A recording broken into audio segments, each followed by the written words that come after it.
Hello everyone, and welcome back to our channel. On this channel, we share practical guidance on visa processes, immigration pathways, and related topics to help you make informed decisions. If you are unsure about your visa options or planning your next step, consider subscribing and enabling notifications so you stay updated with the latest developments. Before continuing, please review the legal disclaimer provided in the comments section of this video.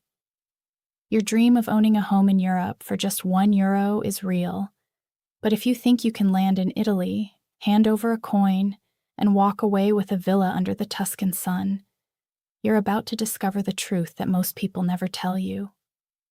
Welcome back to the channel. If you've ever imagined starting a new life in Europe, today's video might change everything you thought you knew, because yes, Italy is selling houses for €1. But no, it's not what you think.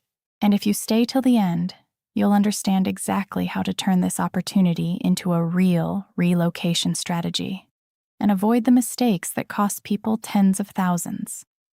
Let's start with the big question. Why is Italy even doing this? Across Italy, especially in the south and on islands like Sicily and Sardinia, entire villages are slowly dying. Young people have left for cities. Homes have been abandoned, schools are closing, businesses are disappearing. In some areas, populations have dropped dramatically over the last few decades, so local governments came up with a radical idea. Instead of letting these towns disappear, they would sell abandoned homes for a symbolic price, €1. But here's the truth most headlines skip. You are not buying a cheap house. You are committing to a restoration project and becoming part of a long-term plan to revive a community. That changes everything. Now let's talk about how this actually works in 2026. First, this is not a national program. There is no single Italian government scheme where you apply centrally. Instead, each small town runs its own program. Each town sets its own rules, its own deadlines, its own conditions. More than 70 municipalities across Italy have launched these programs, mostly in regions like Sicily, Calabria, Sardinia, Campania, and Abruzzo. Impatria. That means every opportunity is different. Some are easier, some are stricter, some are already closed. And this is where most people fail. They don't realize they are applying to a local government project, not buying from a real estate agent. So what is the actual process? Step 1 is choosing the town. You don't browse a normal property website. Instead, you identify towns running active programs and go directly to their municipal website or office. You review available properties and program rules. Step 2 is application. This is critical. You don't just buy the house, you apply for it. You submit a proposal explaining who you are, why you want the property, and how you plan to renovate it. Many towns evaluate applicants to ensure they are serious and financially capable. Forbes. This is why people say you're not buying a house, you're applying for a project. Step 3 is documentation. You'll need something called a codice fiscal, which is basically an Italian tax identification number required for any legal transaction. Idealista. Without this, you cannot proceed. You may also need an Italian bank account, proof of funds, and sometimes a preliminary renovation plan. Step 4 is approval and deposit. If your application is accepted, you move forward with the purchase. But here's the catch. You don't just pay €1. You usually must provide a security deposit ranging from about €3,000 to €10,000. Holiday Home Scout. This deposit is refundable, but only if you meet your renovation obligations. Step 5 is signing the deed. This happens through a notary, and you'll pay standard legal and registration fees just like any other property purchase in Italy. Now comes the most important part. The renovation obligation. Every €1 house comes with a commitment to renovate the property. Typically, you must begin renovation within 12 months and complete it within 3 years.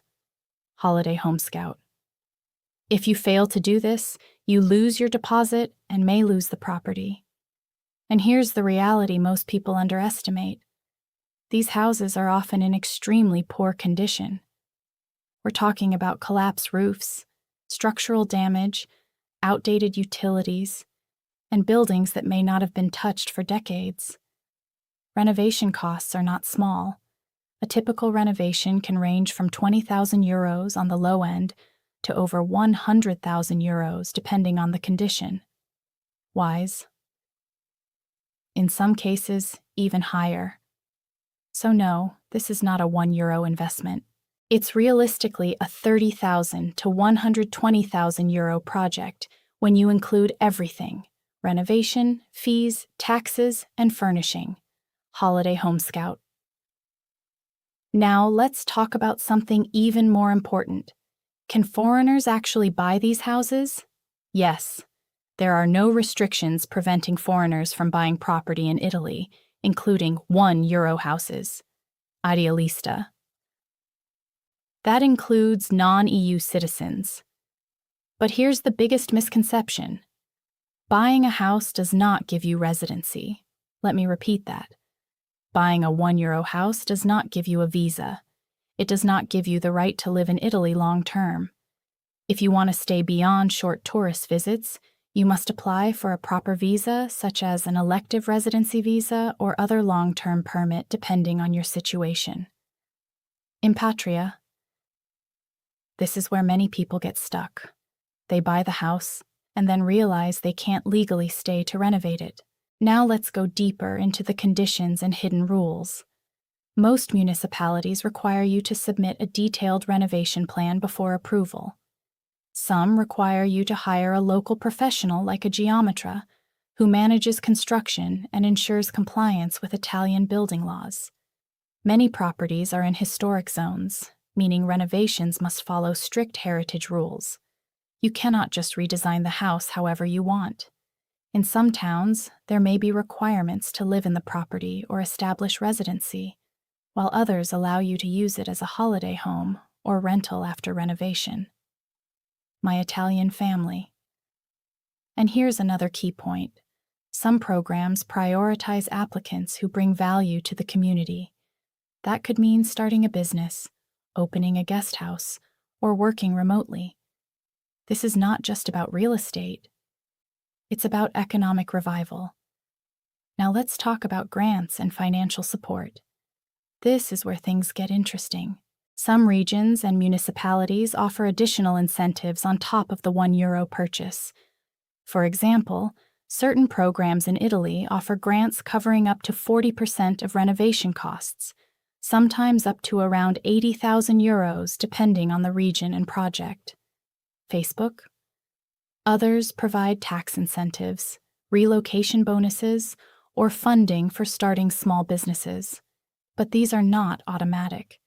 They depend on regional policies, availability of funds, and specific eligibility criteria. And often, they are competitive. You may need to meet income thresholds, commit to residency, or create local employment. Now let's talk about risks, because this is where most people make expensive mistakes. Risk number 1 is underestimating renovation costs. Old buildings can hide serious structural issues that only appear after work begins. Risk number 2 is bureaucracy. Italy is known for complex administrative processes. Permits, approvals, and inspections can take time. Risk number 3 is availability. Programs open and close frequently. Some towns pause their schemes once properties are sold or funding runs out. Forbes. Risk number 4 is location. These homes are often in remote areas with limited jobs, transport, and services. This is not Milan. This is rural Italy. So who is this actually good for? This opportunity works best for 3 types of people.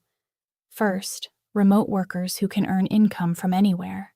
Second, retirees with stable passive income. Third, investors willing to renovate and convert properties into rentals or tourism businesses.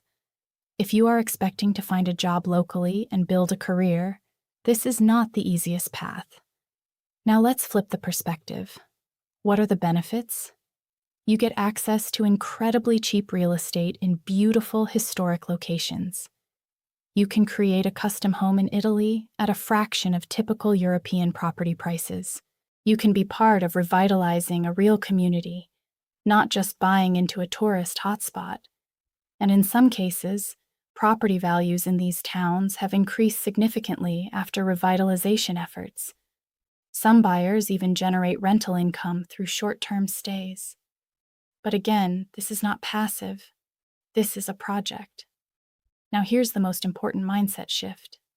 If you approach this as a bargain, you will fail.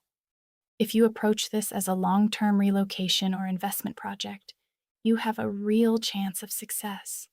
Before you even apply, you should have clarity on 3 things: your total budget, your visa strategy, and your long-term plan for the property.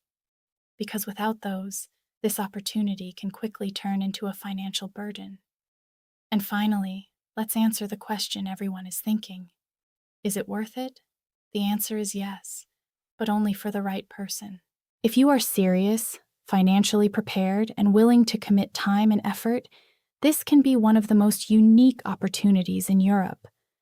But if you're chasing a fantasy of a €1 dream home with no effort, this is not for you. Now imagine this: a quiet Italian village, stone streets, morning coffee in a small piazza, a home that you restored with your own vision. That is what this program is really offering. Not a cheap house, a completely different life. If you found this breakdown valuable and want more deep insights on real immigration pathways, relocation strategies, and opportunities that actually work, subscribe to the channel and stay tuned. Because the next video might just show you the easiest countries where you can realistically move in 2026. And trust me, some of them will surprise you. Your journey to global mobility starts with the right information, and now you have it. Until then, stay informed, stay smart, and I'll see you in the next one. Thank you for watching.